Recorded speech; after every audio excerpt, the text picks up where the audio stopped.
Tell me about Jonah Geller. Jonah is a mid-30-ish Toronto man who has kind of backed into a career as an investigator. He's always wanted to do something, and something that made a difference, but has had trouble finding it. He thinks that this is it for him. He's working for a large agency, but he's in something of a crisis when the book starts. His last case just blew up in his face. He made a mistake. It cost a lot of people a lot of things. He got shot. He lost his girlfriend. He's in the doghouse at work.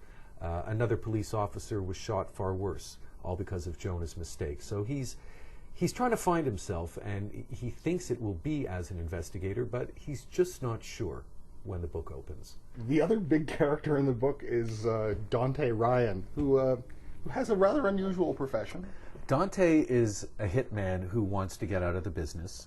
He sees it costing him in terms of his personal life. He's married with a young child.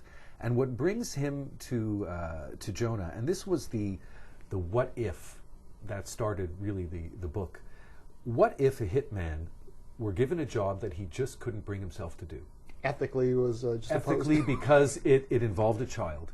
And he has a son of his own that age, and he just felt that it would cost him whatever little bit of his soul that he might have left to kill a child because of something that his father had done. So he comes to Jonah and he says, you've got to find out who put this contract out. Help me get out of it. Help me do something. Help me find the guy. I'll change his mind.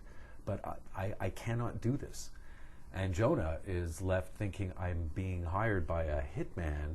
Is this all a setup? Is it revenge for some previous action? Jonah's last case, which did involve Dante's boss and cost him a lot of money. So Jonah is definitely not sure about whether to take this at face value, but that is the dilemma that Dante presents him. It's not so much a whodunit as a who wants it to be done it. Yes. Is that a good explanation? Well, yeah. The crime field is really an umbrella for so many different styles. The whodunit is one of them, and it's a classic. But there are also, I guess, what you'd call more of the thriller category, which is follow it as it happens. See it happen. Elmore Leonard is probably one of the great examples of that. A number of other writers who. Jack Reacher series by Lee Child. It's rarely a whodunit. It's more of just, watch it happen, watch it unfold, follow the twists. The Buffalo Connection, and I noticed that the title for your next one has Chicago in the title. Is this a deliberate, I think I shall straddle the border and try to get both countries reading this book, or is this a deliberate thing, or has it just happened that we're along the edge of a very large country and it's an interesting place to throw things? Well, I think there's more of the second than the first. When smuggling sort of came up as the theme of Buffalo Jump, really for effective smuggling you need a border. You need two jurisdictions next to each other where one commodity, which in this case is pharmaceutical drugs, is far cheaper than the other. Then, I think there was the idea that Jonah is an interesting commentator on American culture to some extent. We live so close to it, and yet it is so different, especially around guns, violence, and some of the things that he's drawn into as an investigator. And I think I will probably send him to other places. I like a bit of the fish out of water angle to it, having him adapt to something different. And in Chicago, that plays a part in the story.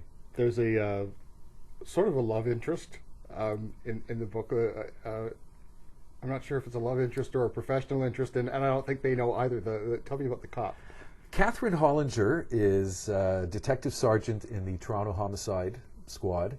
She's a lovely woman. She's smart. She's funny. And she and Jonah take an interest in each other in the book when the cases that they are working overlap. She becomes convinced later on that Jonah's life is in danger, and he's kind of very taken with her. And she will return in book 2, I can say that. Book 1 largely revolves around their initial attraction to each other, and of course, what two people in that situation can do about it. Or not do. They spend a lot of time not doing it. Not these doing. two. I don't think Yeah.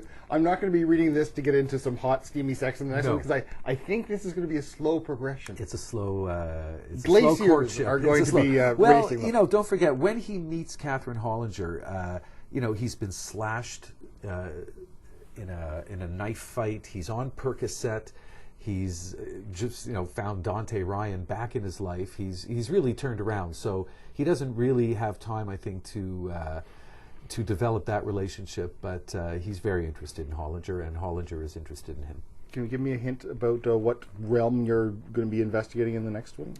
High Chicago looks at real estate development in Toronto and in Chicago, where not all is as it should be. There are some deaths and some very nasty people, and Jonah will be sticking his nose into that.